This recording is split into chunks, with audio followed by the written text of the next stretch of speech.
Court में जो bulldozer कार्रवाई पर सुनवाई हुई है, उसको लेकर हमारी अगली खबर है कि बुलडोजर की कार्रवाई पर रोक लगाने संबंधी याचिका पर सुप्रीम कोर्ट में सुनवाई हुई। सुप्रीम कोर्ट ने उत्तर प्रदेश सरकार से मांगा है जवाब और प्रदेश सरकार मामले में 3 दिन के अंदर करेगी अपना जवाब दाखिल। उत्तर प्रदेश में हेट स्पीच के मुद्दे पर हुई हिंसा के बाद आरोपियों के घरों पर चल रहा है बुलडोजर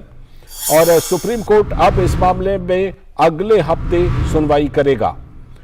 इस बीच यूपी सरकार की ओर से पेश हुए सॉलिसिटर जनरल तुषार मेहता ने कहा कि यह याचिका सुनवाई के लायक नहीं है।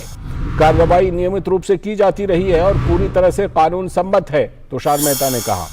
वहीं याचिकाकर्ता के वकील ने राज्य सरकार की कार्रवाई पर रोक लगाने की मांग की है और याचिका में कहा गया है कि बिना उचित कानूनी प्रक्रिया के ये कार्रवाई हो रही है। बुलडोजर एक्शन के लिए जिम्मेदार अधिकारियों पर कार्रवाई की मांग भी जमीयत ने की है, जो कि इस मामले में याचिकाकर्ता है। तो ये सुनवाई सुप्रीम कोर्ट में हुई है और इस पर और ज्यादा जानकारी देने के लिए हमारे संवाददाता हमारे साथ जुड़ रहे हैं। विकास सारथी जुड़ चुके हैं। विकास, ये सुनवाई हुई और जमीयत की याचिका पर और उत्तर प्रदेश सरकार से 3 दिनों के अंदर जवाब मांगा गया है। पूरी सुनवाई के दौरान क्या चर्चा हुई और क्या ये जो याचिका दायर की गई है इस पर सुप्रीम कोर्ट की तरफ से याचिकाकर्ता को किसी भी तरह की कोई राहत फिलहाल नहीं दी गई है? पहले कि ये जो याचिका है ये कोई नई याचिका नहीं है। जब खरगोन में मामला हुआ था इस तरह का एक, जहां पर बुलडोजर से कई मकानों को गिराया गया था हिंसा के बाद, तब जमीयत ने ये याचिका दाखिल की थी और इसमें उन्होंने उत्तर प्रदेश और मध्य प्रदेश की घटनाओं का खास तौर पर जिक्र किया था जी। इसके बाद दिल्ली में अब जब हमने देखा, जो दिल्ली में एक डेमोलिशन ड्राइव चला था अलग अलग हिस्सों में, और ख़ास तौर से जो एक ड्राइव जामिया के आसपास चला था, उसको लेकर के भी यहाँ पर एक आईए लगाई गई थी और उसमें हस्तक्षेप की मांग की गई थी। उस वक्त भी सुप्रीम कोर्ट ने ये कहा था कि इस तरह की जो डेमोलिशन ड्राइव्स हैं वो देश में अलग अलग जगहों पर चलती रहती हैं। सुप्रीम कोर्ट कोई एक ऐसा ब्लैंकेट ऑर्डर पास नहीं कर सकता, ऐसा आदेश नहीं दे सकता कि सभी गतिविधियों पर रोक लगा दी जाए। यहाँ पर उत्तर प्रदेश सरकार ने अपना बचाव करते हुए, सॉलिसिटर जनरल पेश हुए थे यूपी सरकार की तरफ से, और उन्होंने बचाव करते हुए ये कहा कि कोई भी जो इस तरह से अतिक्रमण गिराया गया है या किसी भी मकान को ढहाया गया है वो गैर कानूनी तरीके से कार्रवाई नहीं हुई है। इस बात को वो दस्तावेजों के जरिए कोर्ट में रखेंगे और इसीलिए उन्होंने ये कहा कि ये बार बार मामले सुप्रीम कोर्ट में आते हैं, चाहे वो दिल्ली का मामला हो, चाहे वो एमपी का मामला हो, और अब यूपी के मामले को उठाया जा रहा है। ये सभी मामलों में ये जो सभी मामले हैं इनमें स्थानीय प्रशासन ने और जो भी म्यूनिसिपैलिटीज़ हैं उन्होंने पहले से ही नोटिस जारी किए हुए थे और यहाँ पर इलाहाबाद के मामले में, प्रयागराज के मामले में भी उत्तर प्रदेश सरकार की यही दलील है। इसीलिए इस पर सुप्रीम कोर्ट ने फिलहाल आज कोई अंतरिम आदेश नहीं दिया, ना किसी तरह की रोक लगाई ऐसी डेमोलिशन ड्राइव्स पर। कोर्ट ने ये ज़रूर कहा कि उसका भी जो पहला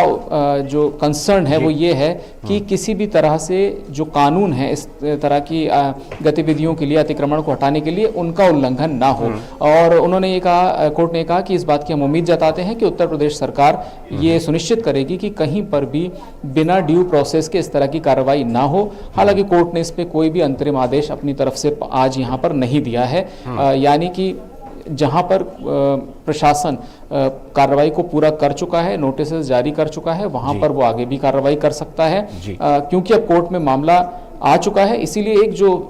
संदेह या एक जो कंसर्न होता है कि क्या गैर कानूनी तरीके से किसी इमारत को ढहाया जा रहा है, उसकी यहाँ पर अब आशंका कम हो जाएगी, क्योंकि राज्य सरकार को बाकायदा एक जवाब देना है और अपने सारे दस्तावेज और नोटिसेस जो दिए गए थे, उन्होंने पहले दिए थे, वो सब कोर्ट में पेश करने हैं। सॉलिसिटर जनरल तुषार मेहता जो उत्तर प्रदेश सरकार की तरफ से पेश हुए, विकास, उन्होंने कहा कि ये याचिका सुनवाई के लायक नहीं है। उनका क्या तर्क था, किस आधार पर वो कह रहे थे कि ये याचिका सुनवाई के लायक ही नहीं है? ये जो मत है सॉलिसिटर जनरल का, ये आज का नहीं है। ये जब पहली बार याचिका आई थी तब भी उन्होंने इस बात पर एक तो आपत्ति जताई थी कि अगर चाहे खरगोन की बात की जाए, जहां पर ये दावा था कि 100 से ज़्यादा मकान गिराए गए हैं, तो सॉलिसिटर जनरल ने कहा था कि जो पीड़ित हैं, अगर उनके मकान को गलत तरीके से गिराया गया है तो वो क्यों नहीं कोर्ट के सामने आए और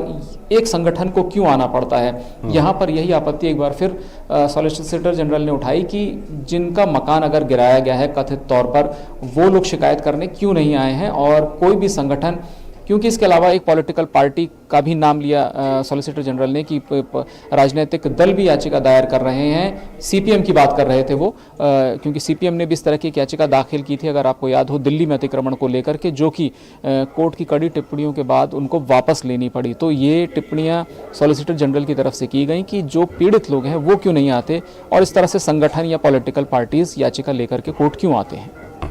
जी बिल्कुल। और जिस तरह से कि ये पूरी कार्रवाई है, अब इसमें अगले हफ्ते सुनवाई होगी इस पूरे मामले पर। विकास, अगले हफ्ते सुनवाई की दिशा के बारे में कुछ संकेत मिल रहे हैं कि उस सुनवाई के दौरान एक तो यूपी सरकार अपना जवाब दाखिल करेगी 3 दिन के अंदर, और इसके अलावा सुनवाई की दिशा क्या हो सकती है इस मामले में?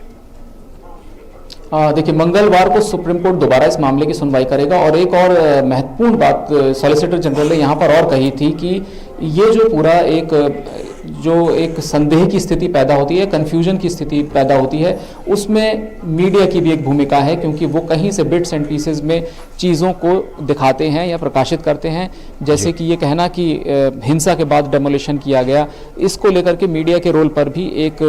सवाल ज़रूर खड़ा किया गया था सुनवाई के दौरान, कि क्या मीडिया ने ये इस बात की तस्दीक की कि पहले से नोटिस जारी किए गए थे इन लोगों को जिनके मकान गिराए गए हैं, या वो पूरी तरह से वैध हैं, क्या इसका दावा यहाँ पर कोई कर सकता है। तो एक बात यहाँ पर सॉलिसिटर जनरल ने ये भी कही कि एक अस्पष्टता है, क्योंकि कई बार गलत रिपोर्टिंग की वजह से भी इस तरह की दुविधा पैदा होती है। दिशा यही होगी कि सॉलिसिटर जनरल एक बार फिर पूरे रिकॉर्ड्स के साथ आएंगे, जैसे कि मध्य प्रदेश में आए थे और उन्होंने एक मिथ को उन्होंने झुटलाया था कि किसी समुदाय विशेष के मकान गिराए गए हैं, जहां पर उन्होंने बताया कि बहुसंख्यक समुदाय के जो 80 मकान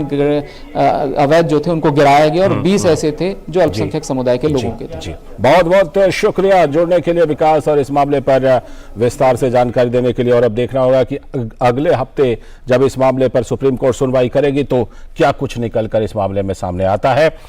और फिलहाल इस वक्त आ गया है एक ब्रेक।